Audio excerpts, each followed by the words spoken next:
this was an important building, and its time had come. And Haggai said, let's go.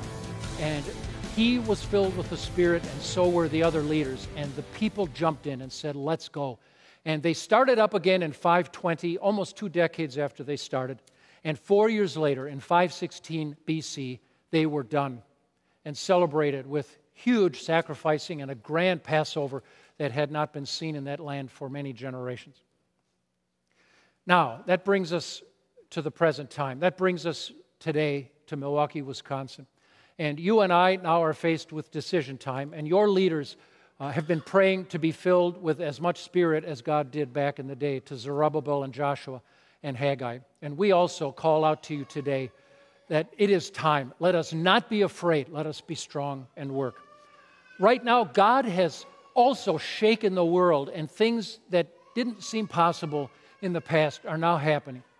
This was a place in Milwaukee that was ravaged by riots in 1967, leaving nothing but destruction and bitter racial friction. And today, you and I are here, black and white together, as partners, overcoming the bitterness that had characterized this part of Milwaukee. Although our city suffers and struggles with miserable educational outcomes for many, many city children, you and I are partners in an educational ministry that is helping children to succeed, where 97% of the graduates of our elementary school are either currently in high school or have graduated from high school.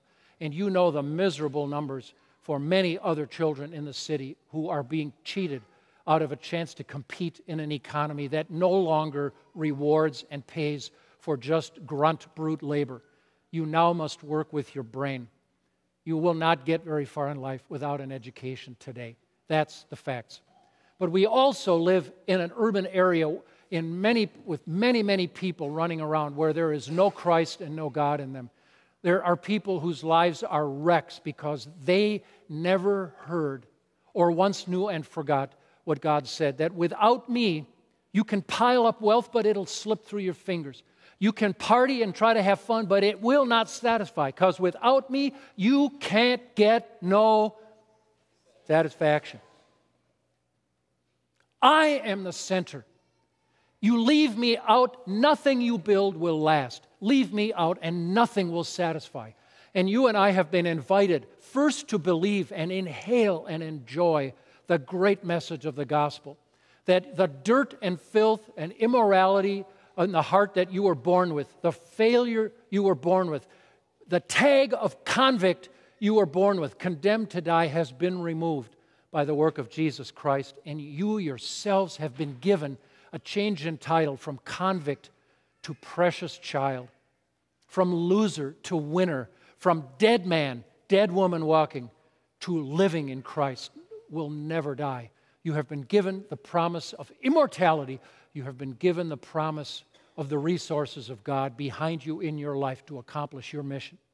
And you've been put into a world where there is much hardship and struggle. You struggle with health of your body. You struggle economically. You struggle with people who hassle and obstruct you, who try to bully and intimidate you into not showing your Christian faith, just as the people of Israel were.